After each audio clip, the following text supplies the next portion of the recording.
ମୁଁ ବାହାର ବାରଣ୍ଡାରେ ଶୋଇଥିଲି ଏବଂ ମତେ ବହୁତ ଜୋରରେ ଶୀତ ଲାଗୁଥିଲା। ମୋ ଭାଉଜ ମତେ ଦେଖି କହିଲେ ଯେ ବାହାରେ ବହୁତ ଶୀତ, ତୁ ଏମିତି କର, ଏଠି ଶୋନା, ପ୍ରୀତି ପାଖକୁ ଚାଲିଯା, ତା ସହିତ ଯାଇ ସେଠାରେ ହିଁ ଶୋଇପଡ଼, କାରଣ ଆମର ମାତ୍ର 2ଟି ହିଁ ରୁମ୍ ଥିଲା। ମୁଁ ଏତେ ଖୁସି ହେଲି ଯେ ଆପଣଙ୍କୁ କହିପାରିବି ନାହିଁ ମୁଁ କେତେ ଯେ ଖୁସି ଥିଲି, କିନ୍ତୁ ମୁଁ ମୋ ମୁହଁରେ ସେହି ଖୁସିକୁ ଜଣାଇବାକୁ ଦେଲି ନାହିଁ। ମୁଁ ମୋ ଭାଉଜଙ୍କ କଥା ମାନି ପ୍ରୀତି ପାଖକୁ ଯାଇ ଶୋଇପଡ଼ିଲି। ପ୍ରୀତି ଶୋଇଥିଲା ଏବଂ ମୁଁ ମଧ୍ୟ ତା ପାଖରେ ଚୁପଚାପ ଶୋଇଗଲି। ଯେମିତି ହିଁ ଅଧରାତି ହେଲା ମତେ ଅନୁଭବ ହେଲା ଯେ ଆମ ଦୁହିଁଙ୍କ ଭିତରୁ କେହି ବି ଠିକ୍ ଭାବେ ଶୋଇପାରୁନାହୁଁ। ମୁଁ ଧୀରେ କରି କଡ଼ ଲେଉଟାଇଲି ଏବଂ ନିଜ ଚାଦର ଠିକ୍ କଲି। ପ୍ରୀତି ମଧ୍ୟ ଚେଇଁଥିଲା, କିନ୍ତୁ ସେ କିଛି କହିଲା ନାହିଁ। ମାହୋଲରେ ଏକ ଅଜବ ନୀରବତା ଥିଲା ଏବଂ ମୋ ହୃଦୟର ସ୍ପନ୍ଦନ ବଢ଼ିବାରେ ଲାଗିଥିଲା। ମୁଁ ବୁଝିପାରୁ ନଥିଲି ଯେ ଏହା କେବଳ ମୋର ଭ୍ରମ ନାହିଁ, ସତରେ ସେ ମଧ୍ୟ ଚେଇଁଛି। ମୋ ଭାଉଜଙ୍କ ସାନ ଭଉଣୀ ବହୁତ ସୁନ୍ଦର ଥିଲେ, କିନ୍ତୁ ମୁଁ ତାଙ୍କୁ ସୁନ୍ଦର କହିବାକୁ ସଂକୋଚ କରୁଥିଲି, କାରଣ ମୋତେ ଡର ଥିଲା କାଳେ ସେ ଏହି କଥା ଭାଉଜଙ୍କୁ କହିଦେବେ। ଆଜି ପର୍ଯ୍ୟନ୍ତ ମୁଁ ତାଙ୍କ ସହ ଏମିତି ଖୋଲାଖୋଲି କଥା ହୋଇନଥିଲି। ଆମେ ଏକ ମିଳିତ ପରିବାରରେ ରହୁଥିଲୁ। ମୋ ବାପା ଏବଂ ଭାଇ ଚାଷ କାମ କରୁଥିଲେ ଏବଂ ଅଧିକାଂଶ ସମୟ ବିଲରେ ହିଁ ରହୁଥିଲେ। ମୋ ମା ଏବଂ ଭାଉଜ ଘର ସମ୍ଭାଳୁଥିଲେ। ମୋ ଭାଉଜଙ୍କର ଗୋଟିଏ ପୁଅ ଥିଲା, ଯାହାର ବୟସ ପ୍ରାୟ 6 ବର୍ଷ ଥିଲା। ଭାଉଜଙ୍କର 2 ଜଣ ଭଉଣୀ ଥିଲେ। ବଡ଼ ଭଉଣୀଙ୍କ ବୟସ 28 ବର୍ଷ ଏବଂ ସାନ ଭଉଣୀଙ୍କ ବୟସ ପ୍ରାୟ 22 ବର୍ଷ ଥିଲା। ସତ କହିବାକୁ ଗଲେ ଭାଇଙ୍କ ବାହାଘର ଦିନ ହିଁ ମୁଁ ତାଙ୍କୁ ଦେଖି ମନେ ମନେ ପସନ୍ଦ କରିସାରିଥିଲି।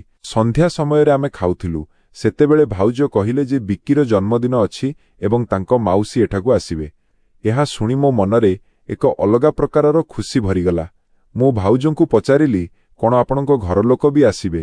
ଭାଉଜ କହିଲେ, ନା, ବାପାଙ୍କ ଦେହ ଭଲ ନାହିଁ, ତେଣୁ ମା ଆସିପାରିବେ ନାହିଁ, କିନ୍ତୁ ସାନ ଭଉଣୀ ନିଶ୍ଚୟ ଆସିବ। ସେ ଯେତେବେଳେ ବସ୍ଷ୍ଟାଣ୍ଡରେ ପହଞ୍ଚିବ ତୁ ତାକୁ ନେଇ ଆସିବୁ।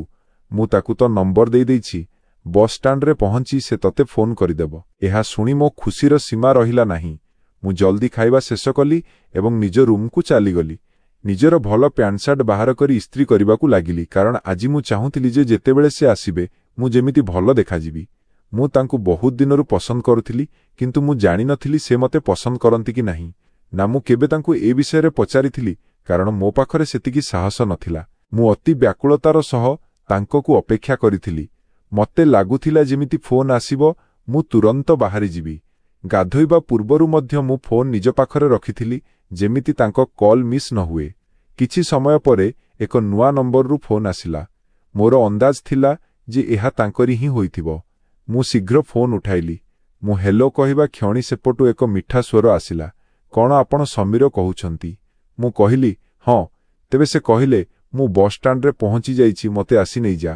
ଏହା ଶୁଣି ମୋ ହୃଦୟ ଜୋରରେ ଧଡ଼ଧଡ଼ ହେବାକୁ ଲାଗିଲା। ମୁଁ କହିଲି, ଆପଣ ସେଇଠି ଅପେକ୍ଷା କରନ୍ତୁ, ମୁଁ ଏବେ ଆସୁଛି। ସେ ଠିକ୍ ଅଛି କହି ଫୋନ୍ ରଖିଦେଲେ। ମୁଁ ଜଲଦି ପରଫ୍ୟୁମ୍ ଲଗାଇଲି, ଯାହା ମୋତେ ମୋ ଜନ୍ମଦିନରେ ସାଙ୍ଗଟିଏ ଉପହାର ଦେଇଥିଲା। ଆଜି ପ୍ରଥମ ଥର ପାଇଁ ମୁଁ ତାକୁ ବ୍ୟବହାର କଲି, କାରଣ ଆଜିର ଦିନ ମୋ ପାଇଁ ଖାସ୍ ଥିଲା। ମୁଁ ତୁରନ୍ତ ବାଇକ୍ ନେଇ ବାହାରି ପଡ଼ିଲି। ରାସ୍ତା ପ୍ରାୟ 10 ମିନିଟର ଥିଲା, କିନ୍ତୁ ମୋତେ ଲାଗୁଥିଲା ଯେମିତି ଏ ରାସ୍ତା କେବେ ସରିବ ନାହିଁ। ଯେମିତି ହିଁ ମୁଁ ବସ୍ଷ୍ଟାଣ୍ଡରେ ପହଞ୍ଚିଲି ଏବଂ ମୋ ନଜର ତାଙ୍କ ଉପରେ ପଡ଼ିଲା, ମୁଁ କିଛି ସମୟ ପାଇଁ ଅଟକିଗଲି। ସେ ନାଲି ରଙ୍ଗର ପୋଷାକରେ ବହୁତ ସୁନ୍ଦର ଲାଗୁଥିଲେ। କେଶର ନୂଆ ଷ୍ଟାଇଲ ତାଙ୍କୁ ଆହୁରି ଆକର୍ଷଣୀୟ କରୁଥିଲା। ମୁଁ ତାଙ୍କ ପାଖକୁ ଗଲି। ସେ ହସିକି ମୋତେ ଚାହିଁଲେ ଏବଂ ମୋ ନାଁ ନେଲେ। ମୁଁ ତାଙ୍କ ବ୍ୟାଗ୍ ଧରିଲି ଏବଂ ତାଙ୍କୁରେ ବସିବାକୁ କହିଲି। ବାଟ ସାରା ଆମେ ହାଲୁକା କଥାବାର୍ତ୍ତା କଲୁ। ମୁଁ କେବେ ଆଇନାରେ ତାଙ୍କୁ ଚାହିଁ ଦେଉଥିଲି ତ ସେ ମଧ୍ୟ ଟିକେ ହସି ଦେଉଥିଲେ।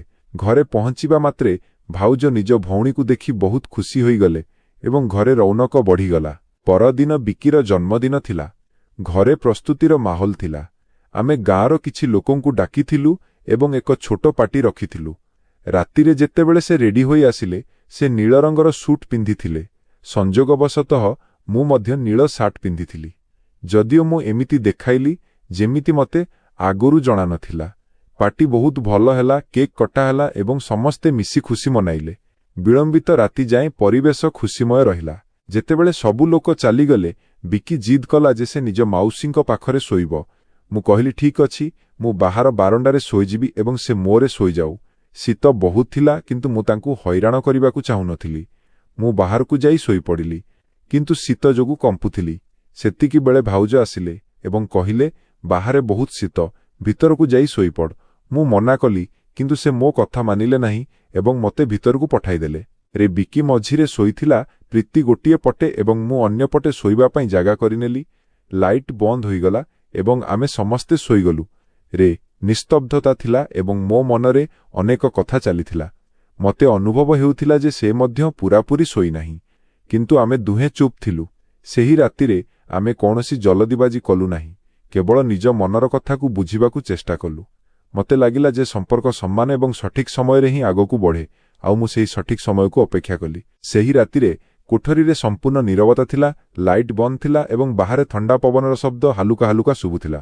ବିକି ମଝିରେ ଗଭୀର ନିଦରେ ଶୋଇଯାଇଥିଲା ଏବଂ ମୁଁ ବିଛଣାର କୋଣରେ ଆଖି ବନ୍ଦ କରି ଶୋଇଥିଲି, କିନ୍ତୁ ମୋ ନିଦ ପୂରା ଉଡ଼ିଯାଇଥିଲା। ମୋ ହୃଦୟର ସ୍ପନ୍ଦନ ବହୁତ ଜୋରରେ ଥିଲା ଏବଂ ମୁଣ୍ଡରେ ଭଳିକି ଭଳି ଚିନ୍ତା ଆସୁଥିଲା। ମୋତେ ଅନୁଭବ ହେଉଥିଲା ଯେ ପ୍ରୀତି ମଧ୍ୟ ଏପର୍ଯ୍ୟନ୍ତ ଶୋଇନାହିଁ, କାରଣ ସେ ବେଳେବେଳେ ହାଲୁକା କଡ଼ ଲେଉଟାଉଥିଲା ତ ବେଳେବେଳେ ଚାଦର ଠିକ୍ କରୁଥିଲା। ମୁଁ ବୁଝିପାରୁ ନଥିଲି ଯେ କଥା ଆରମ୍ଭ କରିବି ନା ଚୁପ୍ ରହିବି। ବହୁ ସମୟର ନୀରବତା ପରେ ମୁଁ ଧୀରେ କରି ପଚାରିଲି, ତୁମକୁ ଶୀତ ଲାଗୁନି ତ? ସେ ହାଲୁକା ସ୍ୱରରେ କହିଲା, ନା ମୁଁ ଠିକ୍ ଅଛି। ତାପରେ କିଛି ସମୟ ଦୁହେଁ ଚୁପ୍ ରହିଲୁ, କିନ୍ତୁ ସେହି ନୀରବତା ଭିତରେ ବି ଯେମିତି ଅନେକ କଥା ଲୁଚି ରହିଥିଲା। ମୁଁ ସାହସ ସଂଗ୍ରହ କଲି ଏବଂ କହିଲି, ପ୍ରୀତି, ମୋତେ ତୁମକୁ ଗୋଟିଏ କଥା କହିବାର ଅଛି। ଯଦି ତୁମେ ଖରାପ ନ ଭାବ ତେବେ। ସେ ଧୀରେ କରି କହିଲା, କୁହ, ମୁଁ ଶୁଣୁଛି। ମୋ ସ୍ୱର ହାଲୁକା ଥରୁଥିଲା, କିନ୍ତୁ ମୁଁ ମନର କଥା କହିଦେଲି। ମୁଁ କହିଲି, ମୋତେ ତୁମେ ବହୁତ ଦିନରୁ ପସନ୍ଦ, ବୋଧହୁଏ ସେହି ଦିନଠାରୁ ଯେବେ ମୁଁ ତୁମକୁ ପ୍ରଥମ ଥର ପାଇଁ ଦେଖିଥିଲି, କିନ୍ତୁ କେବେ କହିପାରିନଥିଲି। ଏତିକି କହି ମୁଁ ଚୁପ୍ ହୋଇଗଲି ଏବଂ ତାଙ୍କ ଉତ୍ତରକୁ ଅପେକ୍ଷା କଲି। କିଛି ସମୟ ଯାଏଁ ସେ କିଛି କହିଲେ ନାହିଁ। ତାପରେ ଧୀରେ କରି କହିଲେ, ମୋତେ ଲାଗିଥିଲା ଯେ ତୁମେ କିଛି ଏମିତି ହିଁ କହିବ। ତାଙ୍କ ସ୍ୱରରେ କୌଣସି ବିରକ୍ତି ନଥିଲା, ବରଂ ସରଳତା ଥିଲା। ସେ ଆଗକୁ କହିଲେ, ସମୀର, ମୋତେ ବି ତୁମେ ଭଲ ଲାଗି, କିନ୍ତୁ ଆମକୁ ପ୍ରତିଟି ପଦକ୍ଷେପ ଭାବିଚିନ୍ତି ଉଠାଇବାକୁ ହେବ। ଘର ପରିବାରର ସମ୍ମାନ ସବୁଠୁ ଆଗେ। ତାଙ୍କ କଥା ଶୁଣି ମୋ ମନକୁ ଶାନ୍ତି ମିଳିଲା, କାରଣ ମୋତେ ଡର ଥିଲା କାଳେ ସେ ମୋ ଉପରେ ରାଗିଯିବେ। ମୁଁ କହିଲି, ମୁଁ ମଧ୍ୟ ଏହା ଚାହୁଁଛି ଯେ ଯାହା ବି ହେଉ ସଠିକ୍ ଢଙ୍ଗରେ ହେଉ। ମୁଁ ବସ୍ ମୋ ମନର କଥା ଜଣାଇବାକୁ ଚାହୁଁଥିଲି। ସେହି ରାତିରେ ଆମେ ଦୁହେଁ ଆମ ପିଲାଦିନ କଥା ହେଲୁ, ମୋ ପାଠପଢ଼ା ବିଷୟରେ କଥା ହେଲୁ ଏବଂ ତାଙ୍କ ସ୍ୱପ୍ନ ବିଷୟରେ ମଧ୍ୟ ଆଲୋଚନା ହେଲା। ସେ କହିଲେ ଯେ ସେ ଆଗକୁ ପଢ଼ିବାକୁ ଚାହୁଁଛନ୍ତି ଏବଂ କିଛି କରି ଦେଖାଇବାକୁ ଚାହୁଁଛନ୍ତି। ମୁଁ ତାଙ୍କୁ ଭରସା ଦେଲି ଯେ ଯଦି କେବେ ମୋତେ ତାଙ୍କ ସାଥ ମିଳେ, ତେବେ ମୁଁ ତାଙ୍କ ପ୍ରତିଟି ସ୍ୱପ୍ନରେ ତାଙ୍କ ସହ ଛିଡ଼ା ହେବି। ଧୀରେ ଧୀରେ କଥାବାର୍ତ୍ତା କରୁ କରୁ କେତେବେଳେ ରାତି ପାହିଗଲା ଜଣାପଡ଼ିଲା ନାହିଁ। ସକାଳର ସୂର୍ଯ୍ୟକିରଣ ରୁମ୍ ଭିତରକୁ ଆସିବା ବେଳକୁ ଆମେ ଦୁହେଁ ଏମିତି ଦେଖାଇଲୁ ଯେମିତି ରାତିସାରା ଆରାମରେ ଶୋଇଛୁ। ଭାଉଜ କବାଟ ବାଡ଼େଇଲେ ଏବଂ ସମସ୍ତଙ୍କୁ ଉଠିବା ପାଇଁ କହିଲେ। ଆମେ ଦୁହେଁ ସାଧାରଣ ରହିଲୁ, ଯେମିତି କାହାକୁ କିଛି ସନ୍ଦେହ ନ ହୁଏ। ଜଳଖିଆ ଖାଇବା ସମୟରେ ମୁଁ ତାଙ୍କ ସହ ଆଖି ମିଳାଇବାରୁ ବଞ୍ଚୁଥିଲି, କିନ୍ତୁ ସେ ହାଲୁକା ହସିଦେଇ ସବୁ ସାଧାରଣ କରିଦେଉଥିଲେ। ସେଦିନ ଘରେ ସମସ୍ତେ ଟିକେ ଥକି ଯାଇଥିଲେ, କାରଣ ରାତି ଯାଏଁ ପାର୍ଟି ଚାଲିଥିଲା, କିନ୍ତୁ ମୋ ଭିତରେ ଏକ ଅଲଗା ପ୍ରକାରର ଶାନ୍ତି ଥିଲା, କାରଣ ମୁଁ ମୋ ମନର ବୋଝ ହାଲୁକା କରିଦେଇଥିଲି। ଦିନସାରା ଆମେ ସମସ୍ତେ ସାଙ୍ଗ ହୋଇ ରହିଲୁ। କେବେ ଅଗଣାରେ ବସି ଚା ପିଇଲୁ ତ କେବେ ବିକି ସହ ଖେଳିଲୁ। କିନ୍ତୁ ଏବେ ଆମ ଭିତରେ ଏକ ଅକୁହା ବୁଝାମଣା ଥିଲା ଯେ ଆମେ ଜଲଦିବାଜି କରିବୁ ନାହିଁ। ସନ୍ଧ୍ୟାରେ ଯେତେବେଳେ ସମସ୍ତେ ନିଜ ନିଜ କାମରେ ଲାଗିଗଲେ, ମୋତେ ମୁହୂର୍ତ୍ତକ ପାଇଁ ତାଙ୍କ ସହ ଏକୁଟିଆ କଥା ହେବାର ସୁଯୋଗ ମିଳିଲା। ମୁଁ ପଚାରିଲି, କ'ଣ ତୁମେ ସତରେ ମୋ କଥାରେ ରାଗିନ ତ? ସେ ହସିକି କହିଲେ, ଯଦି ରାଗିଥାନ୍ତି ତେବେ କାଲି ରାତିରେ ହିଁ ତୁମକୁ କହିଦେଇଥାନ୍ତି।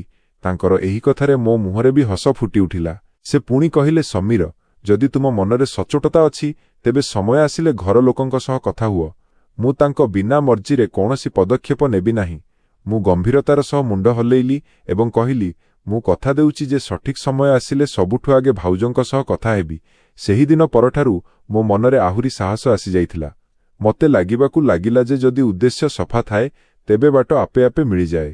ରାତିରେ ଯେତେବେଳେ ପୁଣି ଶୋଇବା ସମୟ ହେଲା, ମୁଁ ଏଥର ବାହାରେ ହିଁ ଶୋଇଗଲି, କାରଣ ମୁଁ ଚାହୁଁନଥିଲି ଯେ ବାରମ୍ବାର ସେହି ଏକା ସ୍ଥିତି ସୃଷ୍ଟି ହେଉ। କିନ୍ତୁ ଏବେ ଶୀତ ସେତେଟା ଅନୁଭବ ହେଉନଥିଲା। ବୋଧହୁଏ ମନ ଭିତରେ ଯେଉଁ ଉଷୁମ ଥିଲା, ତାହା ଯଥେଷ୍ଟ ଥିଲା। ପରଦିନ ତାଙ୍କୁ ନିଜ ଘରକୁ ଫେରିବାର ଥିଲା। ଏହା ଭାବି ମୋ ମନ ଭାରି ହୋଇଯାଉଥିଲା, କିନ୍ତୁ ସାଥେ ସାଥେ ମୋତେ ଏହି ବିଶ୍ୱାସ ବି ଥିଲା ଯେ ଆମ ଭିତରେ ଯେଉଁ କଥା ହେଉଛି, ତାହା ନିଶ୍ଚୟ ଆଗକୁ କୌଣସି ମୋଡ଼ ନେବ। ମୁଁ ସେହି ଆଶାରେ ଆସନ୍ତାକାଲିକୁ ଅପେକ୍ଷା କରିବାକୁ ଲାଗିଲି। ପରଦିନ ସକାଳେ ଘରର ମାହୋଲ ସାଧାରଣ ଥିଲା, କିନ୍ତୁ ମୋ ଭିତରେ ଏକ ଅଲଗା ହଲଚଲ ଚାଲିଥିଲା। ଜଳଖିଆ ସମୟରେ ସେ ସବୁଦିନ ପରି ଭାଉଜଙ୍କ ସହ ରୋଷେଇ ଘରେ ହାତ ବଣ୍ଟାଉଥିଲେ ଏବଂ ମୁଁ ଅଗଣାରେ ବାପାଙ୍କ ସହ ବସି ଚା ପିଉଥିଲି। କିନ୍ତୁ ମୋ ନଜର ବାରମ୍ବାର ସେହି ଆଡ଼କୁ ଚାଲିଯାଉଥିଲା। ସେ ମଧ୍ୟ ବେଳେବେଳେ ଚାହିଁ ଦେଉଥିଲେ ଏବଂ ହାଲୁକା ହସି ଦେଉଥିଲେ। ବିକି ମାଉସୀଙ୍କ ପାଖେ ପାଖେ ବୁଲୁଥିଲା ଏବଂ ବାରମ୍ବାର ପଚାରୁଥିଲା ଯେ ଆପଣ ପୁଣି କେବେ ଆସିବେ। ସେ ତାକୁ ପ୍ୟାରରେ ବୁଝାଉଥିଲେ ଯେ ଖୁବ୍ ଶୀଘ୍ର ଆସିବେ। ଦ୍ୱିପ୍ରହର ସୁଦ୍ଧା ତାଙ୍କ ଜିନିଷପତ୍ର ସବୁ ରେଡି ହୋଇଗଲା। ଭାଉଜ ତାଙ୍କୁ ବାରମ୍ବାର ବୁଝାଉଥିଲେ ଯେ ସେଠାରେ ପହଞ୍ଚି ଫୋନ୍ ନିଶ୍ଚୟ କରିବୁ। ମୁଁ ଚୁପଚାପ ଠିଆ ହୋଇ ସବୁ ଦେଖୁଥିଲି। ମୋ ମନରେ ଥିଲା ଯେ କାଶ ସେ ଆଉ କିଛି ଦିନ ରହିଯାଆନ୍ତା। ଶେଷରେ ମୁଁ ସାହସ କରି ଭାଉଜଙ୍କୁ କହିଲି, ଯଦି ଆପଣ କହନ୍ତେ ତେବେ ପ୍ରୀତି ଆଉ 2-3 ଦିନ ରହିଯାଆନ୍ତା, ଘରେ ବି ରୌନକ ରୁହନ୍ତା। ଭାଉଜ ପ୍ରଥମେ ମୋତେ ଚାହିଁଲେ, ପୁଣି ହସି କହିଲେ, ଯଦି ଏହାର କିଛି ଜରୁରୀ କାମ ନାହିଁ ତେବେ ରହିପାରେ। ପ୍ରୀତି ଟିକେ ଭାବିଲା ଏବଂ କହିଲା, ଠିକ୍ ଅଛି, ମୁଁ ଆଉ କିଛି ଦିନ ରହିଯାଉଛି। ଏହା ଶୁଣି ମୋ ମନର ଉଦାସୀ ପଲକରେ ଦୂର ହୋଇଗଲା। ପରବର୍ତ୍ତୀ କିଛି ଦିନ ଆମ ପାଇଁ ବହୁତ ଖାସ୍ ଥିଲା। ଏବେ ଆମେ ଖୋଲାଖୋଲି କଥା ହୋଇପାରୁଥିଲୁ, କିନ୍ତୁ ସବୁବେଳେ ମର୍ଯ୍ୟାଦାର ଧ୍ୟାନ ରଖୁଥିଲୁ। ସକାଳେ ଆମେ ସମସ୍ତେ ବିଲ ଆଡ଼େ ବୁଲିବାକୁ ଯାଉଥିଲୁ ତ କେବେ ଗାଁ ପୋଖରୀ ପାଖରେ ବସି କଥା ହେଉଥିଲୁ। ସେ ନିଜ ସ୍ୱପ୍ନ ବିଷୟରେ କହୁଥିଲେ ଯେ ସେ ଆଗକୁ ପାଠପଢ଼ା ଜାରି ରଖିବାକୁ ଚାହୁଁଛନ୍ତି ଏବଂ ନିଜ ଗୋଡ଼ରେ ଛିଡ଼ା ହେବାକୁ ଚାହୁଁଛନ୍ତି। ମୁଁ ତାଙ୍କ କଥା ବହୁତ ଧ୍ୟାନର ସହ ଶୁଣୁଥିଲି ଏବଂ କହୁଥିଲି ଯେ ଯଦି ଆମର ସାଥ ରହେ ତେବେ ମୁଁ ତୁମକୁ ସବୁ ପଦକ୍ଷେପରେ ସହଯୋଗ କରିବି। ସେ ମୋ ଚାକିରି ପ୍ରସ୍ତୁତି ବିଷୟରେ ପଚାରୁଥିଲେ ଏବଂ ମୋତେ ଉତ୍ସାହିତ କରୁଥିଲେ। ଏକ ସନ୍ଧ୍ୟାରେ ଆମେ ଅଗଣାରେ ବସିଥିଲୁ। ହାଲୁକା ପବନ ବହୁଥିଲା ଏବଂ ସୂର୍ଯ୍ୟ ଅସ୍ତ ହେଉଥିଲା। ମୁଁ ତାଙ୍କୁ ପଚାରିଲି, କ'ଣ ତୁମକୁ ସତରେ ମୋ ଉପରେ ଭରସା ଅଛି? ସେ ବିନା ଦ୍ୱିଧାରେ କହିଲେ, ହଁ, ଯଦି ଭରସା ନଥାନ୍ତା ତେବେ ମୁଁ ଏଠି ରହିନଥାନ୍ତି। ତାଙ୍କର ଏହି କଥା ମୋ ପାଇଁ କୌଣସି ବଚନରୁ କମ୍ ନଥିଲା। ମୁଁ ସେହି ସମୟରେ ମନେ ମନେ ସ୍ଥିର କରିନେଲି ଯେ ଯେମିତି ମୋତେ ଏକ ଭଲ ଚାକିରି ମିଳିବ, ମୁଁ ଘରେ ସବୁଠୁ ଆଗେ ଭାଉଜଙ୍କ ସହ କଥା ହେବି। ଦିନଗୁଡ଼ିକ ଏମିତି ହିଁ ହସ ଖୁସିରେ ବିତିଗଲା। କେବେ ଆମେ ସମସ୍ତେ ମିଶି ରୋଷେଇ କରୁଥିଲୁ ତ କେବେ ବିକି ସହ ଖେଳୁଥିଲୁ।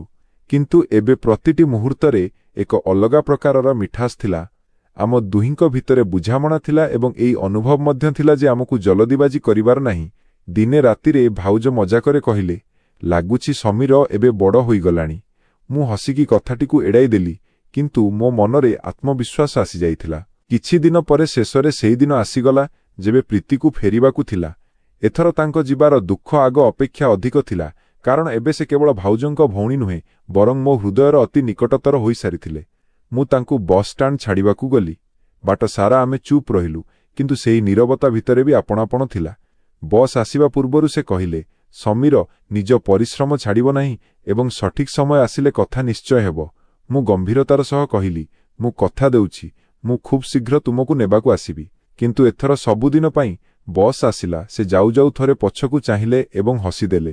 ସେହି ହସ ମୋ ପାଇଁ ଉମ୍ମିଦ ପାଲଟିଗଲା। ମୁଁ ଘରକୁ ଫେରିଲି ତ ମନ ଟିକେ ଖାଲି ଲାଗୁଥିଲା, କିନ୍ତୁ ମନରେ ଏକ ବିଶ୍ୱାସ ଥିଲା ଯେ ଏବେ ଆମ ସମ୍ପର୍କର କେବଳ କଳ୍ପନା ଭିତରେ ସୀମିତ ରହିବ ନାହିଁ, ବରଂ ସଠିକ୍ ସମୟରେ ଏକ ନୂଆ ଆରମ୍ଭ ନିଶ୍ଚୟ ହେବ।